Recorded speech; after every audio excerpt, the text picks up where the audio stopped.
George, wait! What's going on? Powerful seismic events are shaking the world. Get down! Ah! Secrets of an ancient manuscript have been unlocked. An evil conspiracy has been reborn. And a thrilling adventure is about to begin.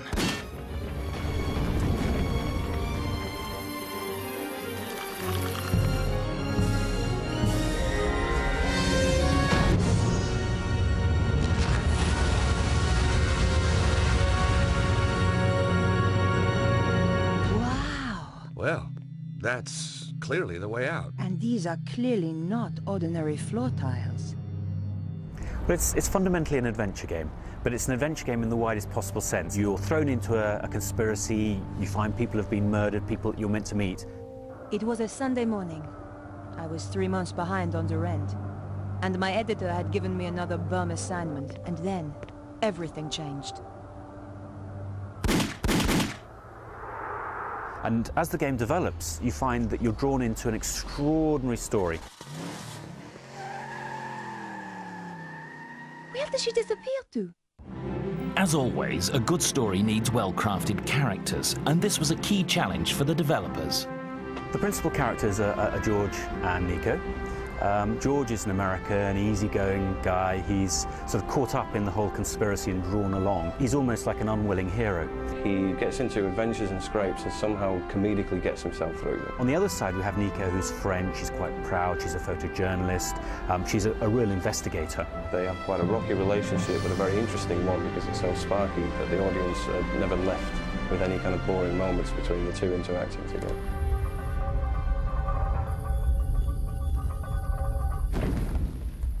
Thanks, Nico. That was a close call. We've got to look out for each other. According to the game's creator, Revolution's Charles Cecil, this is a game designed to unfold like a classic suspense thriller. Normally the preserve of books and films, the storytelling takes center stage.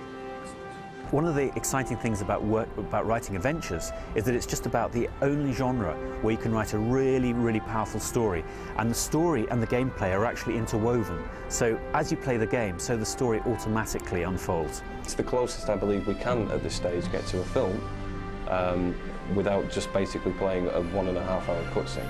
It starts with our hero, George, flying over the jungles of the Congo. Somehow we'd landed in the jungle. And I was alive. And suddenly this amazing electrical storm comes from absolutely nowhere and brings the plane down. And George only just survives. We then cut back to Nico, and Nico's in Paris.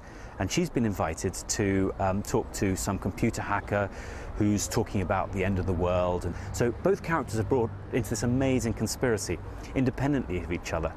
Many works of fiction or fantasy suspend disbelief by incorporating links to real history or science. Video games too, it seems, can seamlessly draw on reality and mythology to enhance a fictitious adventure. And this was always a huge part of the Broken Sword concept. We use historical backgrounds because the facts are so extraordinary.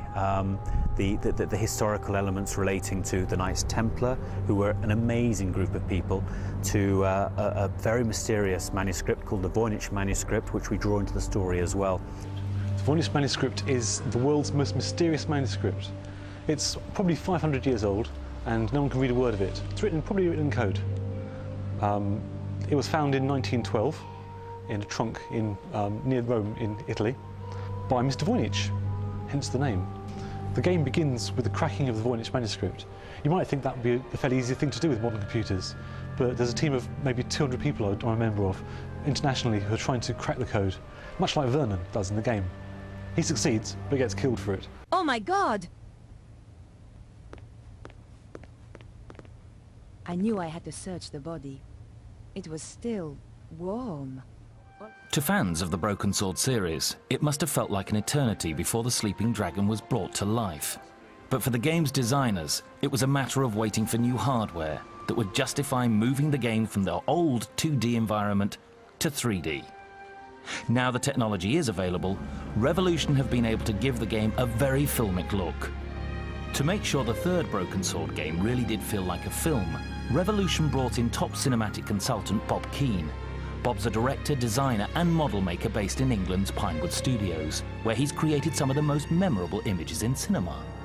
Came out of school, went into an apprenticeship at a model making company, then decided that I really wanted to do more creature stuff. So I got into creatures with Empire Strikes Back, all those wonderful movies that were being made around that time. What I'm probably most famous for is the Hellraiser movies. Bob's film expertise was used by Revolution to make sure the game conveyed emotions and atmospheres appropriate for each scene. So they needed someone to come on board who could offer them direction with all kinds of levels, from sound design to lighting to camera position and camera emotions, particularly, where a camera would maybe be following a character and the character would be allowed to creep away, and then I'd go, well, hold on a second, do you want the camera, do you want them to go? Do you want them to be saying goodbye? And then the game designers go, well, no. And I said, well, at the moment, the emotion here is that that character is leaving. Now, one thing that Bob Keane suggested was that certain cameras, we had to be very careful that we weren't giving the impression that the character was leaving the scene much earlier than they should. So there was a point here where we had a very large camera volume, which meant that the player character was walking a long way into the screen before that we changed the camera. And Bob said this clearly gave the message that the scene was being left in normal cinematic parlance. So we added a new camera volume here to stop that effect. I've been waiting a long time for the chance to do this. Convey it in a more dynamic way through the cinematography. We can move the camera around so that we can increase the drama. No matter how convincing the game looks and how good the story is, what's going to keep gamers coming back for more is addictive and exciting gameplay.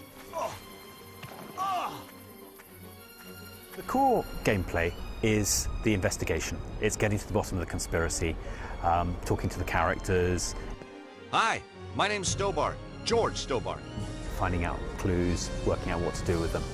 But the second major element comes from the exploration itself, the climbing across the balconies, shimmying in the jungle across cliff faces as well. And this is something that we could do in 3D that we could never do in 2D.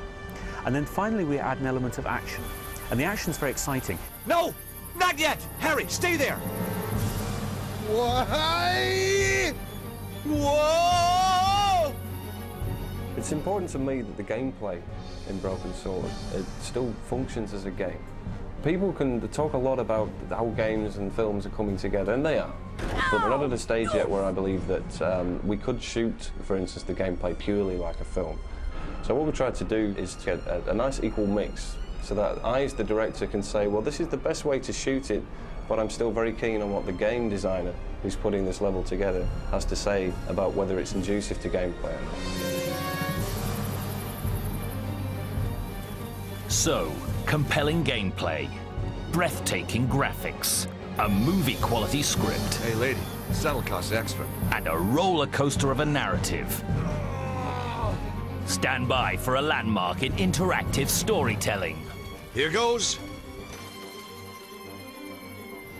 It's truly an interactive movie. It's got all the qualities of a movie, and it is interactive. And this is the future of it. And I think they've got a great game in their hands. And I can't wait to play it. We've tried to innovate in every single area. We've really turned our back on what went before. I very much hope and expect that this game will be received as a seminal title that really blows away everything that went before it and creates a new standard in adventures. Hey, nice.